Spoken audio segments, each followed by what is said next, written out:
হজকে কেন্দ্র করে কেন্দ্রীয় সরকার অল ইন্ডিয়া হজ কমিটি একটা সার্কুলার জারি করেছেন, নির্দেশনামা দিয়েছেন।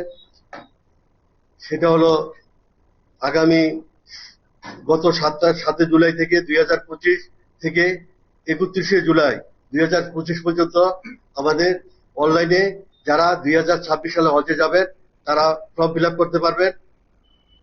সেই লক্ষ্যে আমাদের আজকে সাংবাদিক সম্মেলন প্রচারের জন্য, কারণ গত 2025 সালে টোটাল 42 জন হজযাত্রী গেছে।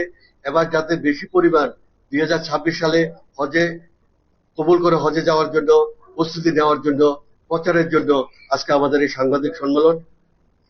তাই আমাদের লিফলেট আছে, আমরা এটা আপনাদের দিয়ে দেব। এখানে অনেকগুলি নিয়মকানুন আছে। যদি পাসপোর্ট না থাকে অতি তারিখে পাসপোর্টের জন্য এখানে অফিস জ্যাকসন রোডে অফিস আছে, অফিসে যোগাযোগ করবেন। প্রবলেম হলে আমাদের হজ কমিটি হজ অফিসে যোগাযোগ করবেন। সর্বরকম যাতে 2026 সালে হজকে কেন্দ্র করে যে নির্দিষ্ট টাইম দিয়েছে এবং নির্দিষ্ট টাইমে যাতে সবাই ফর্ম ফিল আপ করে এবং যাওয়ার উদ্দেশ্য। আর পাসপোর্টের কোনো সমস্যা থাকলে আমাদের হজ অফিস আছে আগরতলা মেলার মাঠ, সেখানে অফিস স্টাফের সাথে আমাদের সাথে যোগাযোগ করবেন। সর্বরকম সহযোগিতার আমরা সেবায় আবদ্ধ। সেই কারণে আজকে সাংবাদিক সম্মেলন। তাই আমাদের গত 2025-এ 42 জন হজযাত্রী গেছে। এবার যাতে বেশি যেতে পারে সেই লক্ষ্যে প্রচারের জন্য আপনারা সবাই সহযোগিতা করবেন। তার জন্য আমাদের আজকের সাংবাদিক সম্মেলন।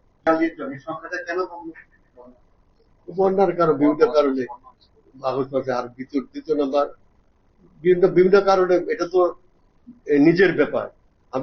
ধরেন আমি হজে যাব, আমার সামর্থ্য, এটা তো হালাল কতগুলো নিয়ম কানুন আছে। এখন তো কাউকে জোর করে, গতবার তো 25 সালে তো 109 জন, এবার গেছে 42 জন, কমে গেছে।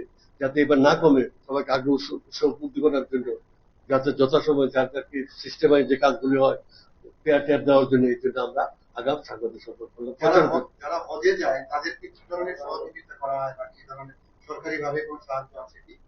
যেমন আমরা হজকে কেন্দ্র করে আমাদের রাজ্য সরকার যে কাজটা করে, হজের আগের দিন তাদের বিভিন্ন প্রোগ্রাম হয় প্রচারের জন্য, তাদের সেবা মানসিকতার জন্য। যেমন আমরা আগের দিন সবাইকে আসবো, থাকা খাওয়ার ব্যবস্থা থাকে। কলকাতা পর্যন্ত পৌঁছানো আমাদের রাজ্য কমিটি যারা আছেন, আমাদের অফিসটাও সবাই দায়িত্ব। এবং কলকাতা যেটা যাওয়ার আগে এয়ারপোর্টে তোলা পর্যন্ত দায়িত্ব। আসার সময় আবার এখান থেকে গাড়ি করে সব ব্যবস্থা থাকে। বিভিন্ন তো সুযোগ সুবিধা, ট্রেনিং, ভ্যাকসিন, এগুলি সব রাজ্য সরকার নির্ভর করে। আর যারা গ্রামে আছেন, মানে খুব দরিদ্র অংশের মানুষ বা যারা অনেক সময় এই বিষয়গুলি জানেন না, তাদেরকে সচেতন করার জন্য বা গ্রামে গঞ্জে কোনো প্রচার করার জন্য কোনো ধরনের উদ্যোগ নিয়েছেন? এটা না, আমরা একবার থেকে আমাদের যারা বিভিন্ন সারা যেখানে অংশের লোক বেশি আছে তাদেরকে প্রচারের জন্য আমাদের রাজ্য হজ কমিটি আমরা যারা আছি সবাই মিলে প্রচারের জন্য লিফলেটও দেবো। যা করে দেওয়া হয়নি দেবো। আমরা বিভিন্ন ভাবে চেষ্টা করছি সবাইকে করে।